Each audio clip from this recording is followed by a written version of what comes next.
Eis que sai matéria no Globo, e aí começam a sair matérias aí no G1 e no UOL, mostrando que a opinião desses é a pior possível para o Bolsonaro.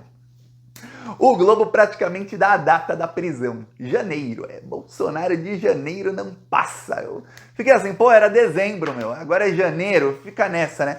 Tá, o que aconteceu? Saiu a matéria no Globo dizendo o seguinte, ministros do STF avaliam que o Bolsonaro não vai escapar da prisão, não tem como. Muitos ministros do STF conversaram aí com gente da Polícia Federal e ficaram sabendo de alguns detalhes, poucos detalhes, mas de alguns, sobre as investigações. E outros, pelo que saiu na imprensa e pelo que se fala em Brasília, ali, os burburinhos dizem, tem elementos aí para que o Bolsonaro pegue aí penas duras que não tem como escapar da prisão. Quando eu digo não tem como escapar da prisão, é o seguinte, se o cara é condenado a 2 anos, 3 anos, nem vai preso. Mas se ele é condenado a 10, 15, 20, vai preso, vai passar um tempo no chilindró. Então, o que dizem ministros do STF tem elementos aí para que ele seja condenado sim.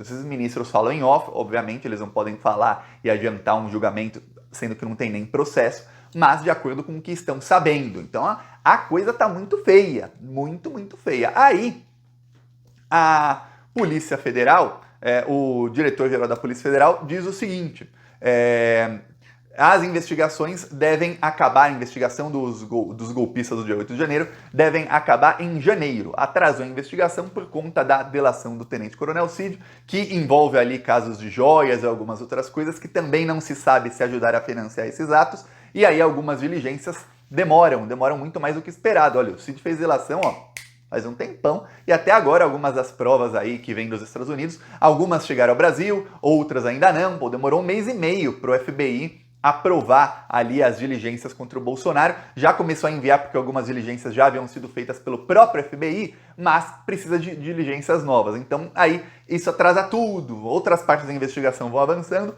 mas essa atrasa. Como está tudo ligado, eles não podem fazer uma operação ligada a uma parte da investigação e deixar a outra, porque se faltar alguma coisa ou outra, você faz uma operação de busca e apreensão, uma prisão, os outros suspeitos começam a fazer o quê? Apagar provas. Vão começar a pegar celular, apagar tudo, jogar celular na privada, jogar no lixo, enfim, vai começar a picotar documento, é isso que acontece. Então, tem que ser feita uma operação aí, que não sabemos quando, no âmbito de tudo isso. Todo mundo aí esperando uma super, hiper, mega operação da Polícia Federal, que, olha, já faz aí mais de 2 meses que não tem nenhuma.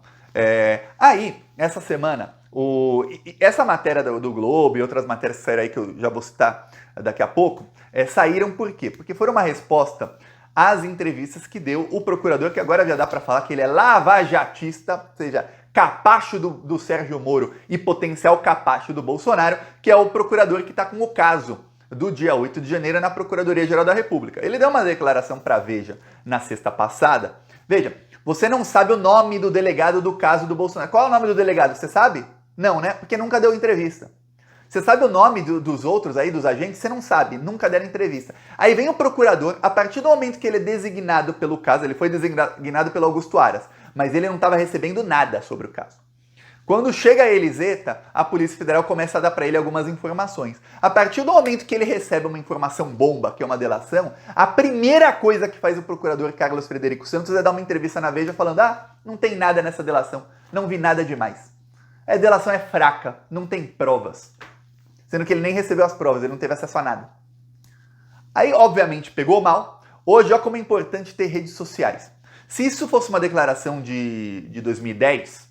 Imagina que a tentativa de golpe fosse em 2010, fosse o Brasil antes das redes sociais. Estou falando 2010, não podia ser 98, 85. O procurador ia dar a declaração dele ia estar ali como verdade absoluta, a imprensa ia reverberar ali o que ele falou, ia discutir ali o que ele falou e dizer, não tem prova, fim. Como tem redes sociais, apareceu todo mundo descendo a lenha no procurador e mostrando, tem prova pra caramba. Não é que não tem poucas provas, tem muitas provas.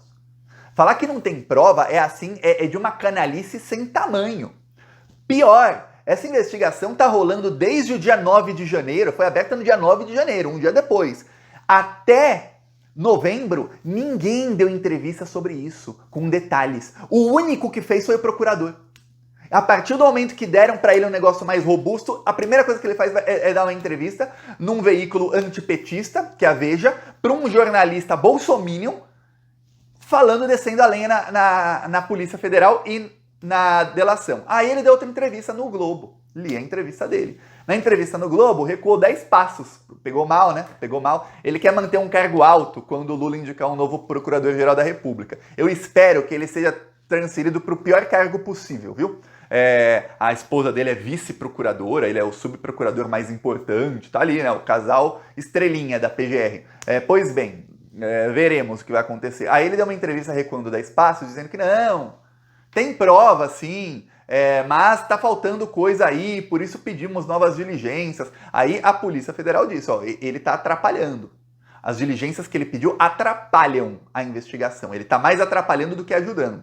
Aí ele deu um negócio que eu falei aqui e a imprensa omitiram. Isso é omissão e o dever de um jornalista sério era falar isso. Eu nem sou jornalista e falo. O procurador não teve acesso ao inquérito todo. Ele teve acesso à delação e ele teve acesso às provas da CPI do golpe. E as provas sigilosas da CPI do golpe. Ele não tem acesso às provas que a Polícia Federal tem, tá? E a Polícia Federal e o Supremo Tribunal Federal não compartilharam todas as provas com a CPMI, porque tinha Eduardo Bolsonaro, tinha Brunini, tinha um monte de lixo tóxico nessa CPMI. Então não dava para compartilhar coisa sensível, porque, óbvio, alguns dos investigados eram parte da investigação da CPI. A CPI conseguiu fazer um relatório, foi enviado para os órgãos, excelente, vai ajudar muito. Mas você vê, a prova tá aí. Ele disse, eu vou me debruçar agora sobre as provas que eu tenho que foram enviadas pela CPMI. Ou seja, ele tem a delação do CID que a Polícia Federal enviou, ele tem alguns relatórios antigos que já foram disponibilizados ao público da Polícia Federal e ele tem as provas da CPMI e algumas provas que a CPMI não tornou públicas porque são sigilosas. É isso que ele tem para investigar, viu? Aí ele pediu diligências que atrapalham, segundo a Polícia Federal, atrapalham mais do que ajudam. Aí o que acontece, na esteira disso, vaza uma outra parte da delação do Cid, dizendo o seguinte, a Michele Bolsonaro e Eduardo Bolsonaro incentivavam o Bolsonaro a dar golpe. Eu comecei a ver que estão tendo uns vazamentos no UOL, e a maioria desses vazamentos são inúteis. Assim, Michele e o Eduardo, segundo a delação do Cid, a Michele e o Eduardo incentivavam o Bolsonaro a dar golpe. Tá, eu sabia, você sabia. Tem que ter um vídeo, um áudio, uma prova, senão você não tem. Obviamente, a Michele tem outros crimes aí que foram delatados e que a Polícia Federal já tem provas que deixam a situação dela muito difícil. O Eduardo Bolsonaro cometeu crimes aí até pelas próprias redes sociais. Tem um amplo material probatório contra o Eduardo Bolsonaro e, inclusive, no inquérito das milícias digitais, quando o inquérito foi iniciado, o relatório da Polícia Federal citava Carlos, Eduardo e Flávio Bolsonaro, junto com Jair Bolsonaro, como chefes das milícias digitais. Então a situação do Eduardo Bolsonaro, ele é quem faz a ligação das fake news do Brasil com a ala do gabinete do ódio que está nos Estados Unidos. A situação dele também é muito difícil. Mas aí, nossa, ele incentivou, é óbvio que incentivou, é filho do Bolsonaro, é óbvio que ele queria que o pai dele desse golpe. A Michele, você acha que a Michele prefere a vida dela de hoje? Viajando lá, o Valdemar alugou um jatinho, mas não é o mesmo jato que os aviões da Força Aérea Brasileira, que a Michele Bolsonaro viajava ao Brasil, para cima e para baixo.